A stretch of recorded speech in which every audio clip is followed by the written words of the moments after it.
Hello friends, welcome back to my channel. मेरा नाम है राज और मैं सीए इंटरमीडिएट का एस्पिरेंट हूँ। आज के वीडियो में हम लोग बात करेंगे सीए फाउंडेशन लॉ के बारे में। अब जब आपका पेपर 100 मार्क्स का हो चुका है तो आपको लॉ पढ़ने का अप्रोच चेंज करना होगा, क्योंकि बीसीआर तो हट गया, अब सिर्फ लॉ रह गया है। और लॉ रहने का मतलब ये है कि आपका पेपर बहुत ज्यादा लेंदी बनेगा। 100 मार्क का पेपर भाई बहुत ज्यादा लेंदी होता है। इसलिए आज के वीडियो में मैं आपसे कुछ स्ट्रेटेजीज डिस्कस करूंगा जिससे आप लोग लॉ में बेयर मिनिमम 60 तो भी स्कोर कर लोगे। बेयर मिनिमम बोल रहा हूँ, आप लोग 60 स्कोर कर सकते हो। इस वीडियो में मैं आपको नेक्स्ट 3.5 मंथ्स की स्ट्रेटेजी बताऊंगा जिससे आप लोग लॉ को अच्छे से प्रिपेयर कर सकते हो और आपका बेस्ट अप्रोच क्या रहना चाहिए लॉ के लिए। वीडियो में जाने से पहले अगर आप मेरे चैनल पे नए हो तो चैनल को सब्सक्राइब करो और मुझे जरूर से सपोर्ट करो। आप लोगों में से बहुत लोगों को पता होगा कि मेरा पहले भी एक चैनल था यूट्यूब पे, 1K सब्सक्राइबर प्लस थे उस पे, and that channel got hacked. तो आप लोगों का सपोर्ट मुझे यहाँ पे चाहिए, इसलिए अगर आप मेरे चैनल पे नए हो तो चैनल को सब्सक्राइब करो। अब आते हैं स्ट्रेटेजी पे।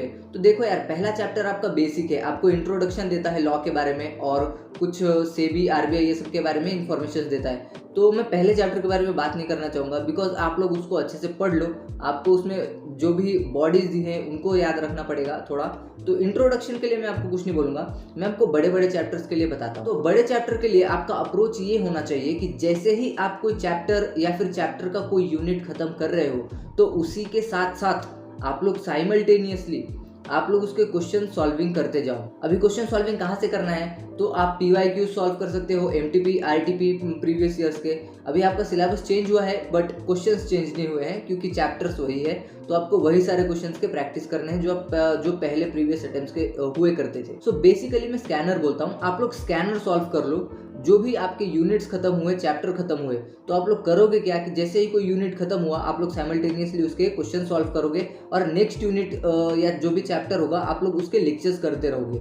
तो आप 2 घंटे ऐसे शाम के लिए निकाल लो कि भाई पहले तो मैं लेक्चर कर लूंगा और उसके बाद शाम को मैं इसके क्वेश्चंस प्रैक्टिस करूंगा जो मेरा यूनिट कंप्लीट हो चुका है। तो आपको दिन में कम से कम लेक्चर्स को हटा के 1-2 घंटे देने हैं लॉ की राइटिंग प्रैक्टिस के लिए, क्योंकि आपको लॉ में समझ सब आ जाएगा पर जब आप वहाँ पे पेपर देने जाओगे तो वहाँ पे राइटिंग प्रैक्टिस काम आती है। और राइटिंग प्रैक्टिस से होता यह है कि भाई लॉ में क्वेश्चन रिपीट होते हैं बहुत ज्यादा। तो जब आप राइटिंग प्रैक्टिस करते हो, सारे क्वेश्चंस को अभी से सॉल्व करते हो, आपके पास 3.5 महीने हैं, ऑलमोस्ट सारे क्वेश्चंस आप सॉल्व कर सकते हो। तो सारे क्वेश्चन सॉल्व करने के बाद हाई प्रोबेबिलिटी है कि भाई उसी में से क्वेश्चन आएंगे।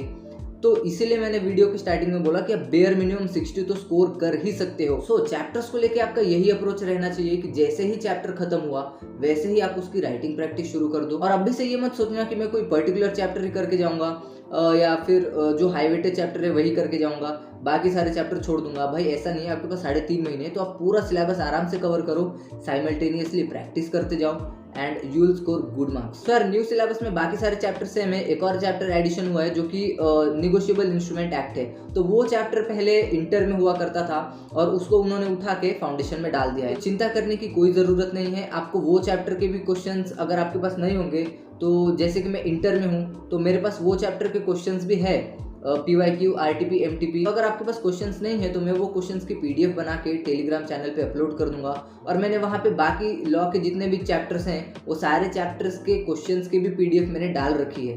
तो आप लोग वहाँ से जाके सारे क्वेश्चंस को एक्सेस कर सकते हो, सॉल्व कर सकते हो, प्रिंट आउट निकलवा सकते हो, जैसा भी आपको इजी लगे, बस क्वेश्चन सॉल्व करो। तो जो निगोशिएबल इंस्ट्रूमेंट एक्ट ऐड हुआ है मैं उसके क्वेश्चंस भी अपने टेलीग्राम चैनल पे डाल दूंगा, आप लोग वहाँ से ले सकते हो। टेलीग्राम चैनल का लिंक मेरे डिस्क्रिप्शन में आपको मिल जाएगा। तो देखो यार, मैं इंटर में हूँ और मेरा इंटर का लॉ भी 100 मार्क्स का है और फाउंडेशन तो पहले 60-40 हुआ करता था, 60 लॉ 40 बीसीआर। तो आप लोग ये सोच रहे होंगे कि भाई लॉ का पेपर बहुत ज़्यादा लेंदी आएगा। हाँ, मैं बोलता हूँ पेपर बहुत ज़्यादा लेंदी आएगा, इसीलिए अभी से आपको लिखने की प्रैक्टिस होनी चाहिए।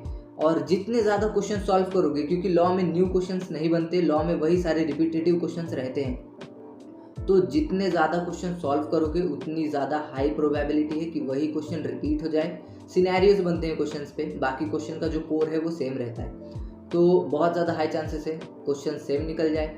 और आप लोग ने प्रैक्टिस की होगी तो आपको मिनट नहीं लगेगा वो क्वेश्चंस को लिखने में। तो यही अप्रोच लेके चलो 3.5 महीने तक, आई एम श्योर आप लोग बहुत अच्छे मार्क्स स्कोर करोगे। और अगर आपको कोई भी क्वेरी होगी, कोई भी डाउट होगा, तो आप बेझिझक मुझे इंस्टाग्राम पे मैसेज कर सकते हो एंड मैं आपके सारे डाउट सॉल्व करने की पूरी कोशिश करूंगा। दैट्स ऑल गाइस, आज के वीडियो के लिए बस इतना ही। मैं सारे फाउंडेशन के सब्जेक्ट्स के ऊपर ये वीडियो ला रहा हूँ, स्ट्रैटेजी वीडियोस। तो चैनल को सब्सक्राइब कर लो और मुझे जरूर से सपोर्ट करो। मैं मिलता हूँ आपको नेक्स्ट वीडियो में, तब तक के लिए बाय बाय।